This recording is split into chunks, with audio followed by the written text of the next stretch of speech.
Hello, Sim here. In this video, I'm going to give you my top 5 reasons for why I'm not going to buy a PS5. Before I get into that, if you like informative videos like this, go and hit that subscribe button. So, reason number 1. The PSN, PlayStation Network, has a poor service. What do I mean by that? Wow, network maintenance where you cannot game as it's offline for like 12 plus hours. You get home from work, you want to fire up the game and you find out that it's offline for, wow, you guessed it, network maintenance. Now another reason I don't like the PSN is because it's got a poor underlying infrastructure. The online gaming experience is notably poorer if you compare it to such a gaming service such as Xbox Live. So this was really brought home to me and my viewers in general when everybody was looking at my Call of Duty World War II streams at the beginning of launch and going, wow, this looks mint, Sim, this is cool. But I was all gaming on Xbox One. As soon as I switched to PS4, I understood why people were complaining about, wow, this game's terrible. And I would say, yeah, you're right, it plays terrible on PS4. I'm off back to my Xbox One, thanks. So, if you go and speak to anyone who is multi-console, they will tell you the same. Xbox plays much better in general. Doesn't mean it's always perfect, but it plays a lot better. So back in the days of the PS3, the PlayStation Network was free. It's one of the reasons I got myself a PS3. It was like one less cost. I was skint. But then you had things like security breaches, and luckily I think there's only been the one big breach. There might have been a few little other smaller ones, but trust in Sony, well, it took a dip. But it's free, so you expect to get what you paid for. But towards the end of the PlayStation 3 life, and certainly at the launch of PS4, you had to pay to use PlayStation Network. Specifically, that brings us on to point number 2, PlayStation Plus. So you have to pay PlayStation Plus to, well, be able to play online, right? But obviously PlayStation Plus, back in the early days before that was enforced, being able to play online, backed up all your save games to the cloud, and it gave you free games each month. Although these games, in my personal opinion, are very poor. They're totally aimed at a young audience. So they're completely, and they being Sony, are completely ignoring adults who pay for the service. Therefore, I rarely download anything from PlayStation Plus. Hardly anything, it's all kiddie stuff, there's no adult stuff. So I've downloaded loads of content from Xbox Live, known as Gold Games. Not all of them for sure, but a lot more. Now another bitter thing to do with PlayStation Plus is, well, we had the whole 25% price increase recently, and no improvement in service. So what are we paying all this extra money for? To increase Sony's profits? Okay, let's go on to point number 3. No backwards compatibility. Now this stems back to the days of PS3.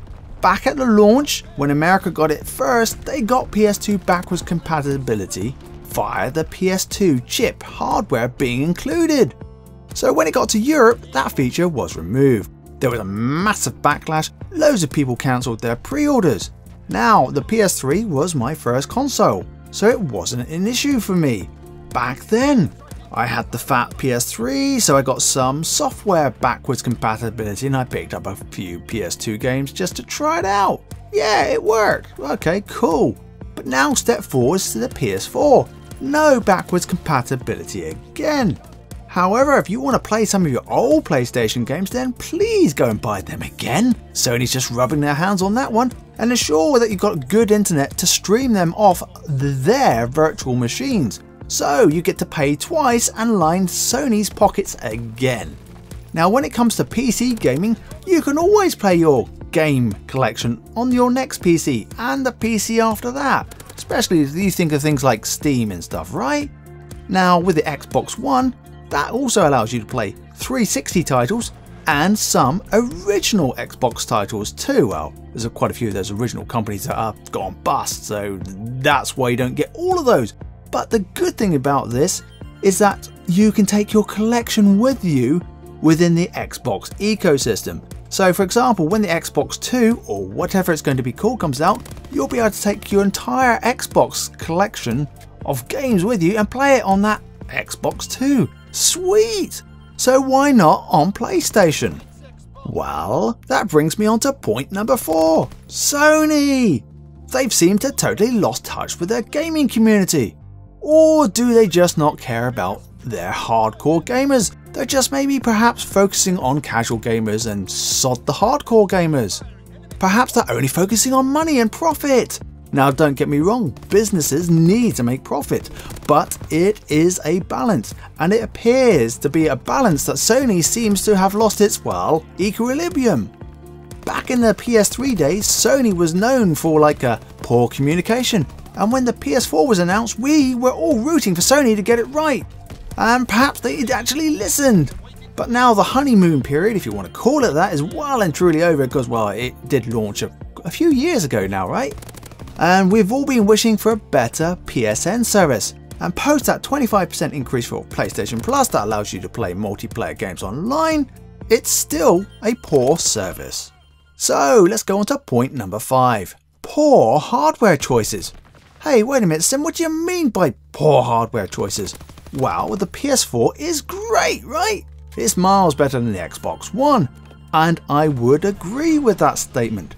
But the midlife upgrade, known as the PS4 Pro, made wrong choices in my opinion. Where was the 4K Blu-ray drive? It wasn't there. I'm not interested in buying it. Why go and bang on about 4K this, 4K that, but don't include a 4K Blu-ray drive? And why did games crash left, right and centre at launch? I remember gaming with so many mates going, got the Pro, and oh, it's crashed again. Oh, it's crashed. It's crashed. So all Sony had tried to do was fudge stuff with software tweaks. It seemed badly architected and planned. One had to switch on boost mode manually.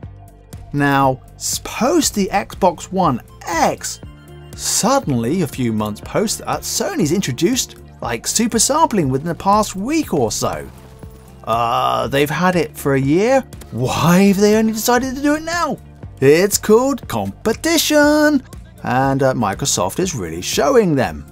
So what do I think? Well, I think Sony has become complacent. So the big picture, competition is good, but at the moment I now game on the Xbox One predominantly. Why? Excellent network service, it's rarely ever down, and the multiplayer experience is better in general. The free games are usually pretty good. There's no price increases for the Xbox Live, and if you're really lucky like I was the other day, I picked it up for about half price, so 26 quid. Super duper happy. Yeah. The Xbox One X hardware is great. I've got 4K Blu-ray capability, and yeah, true 4K games and everything. Yeah, so I'm happy. But also I can play old 360 titles. So if I own the title on a 360 disc, I just pop the 360 disc in. It automatically downloads the title digitally from the store, ready to rock and roll on the Xbox, and all you need to then launch it is the disc being present in the Xbox.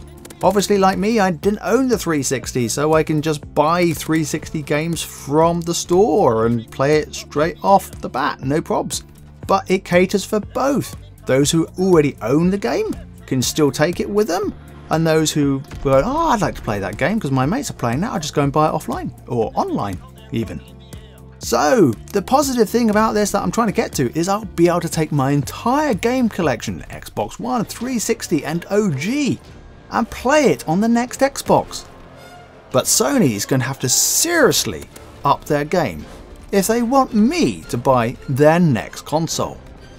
So, if you like informative videos like this, go and hit that subscribe button. As always, I appreciate a thumbs up, and until next time, this has been Sim.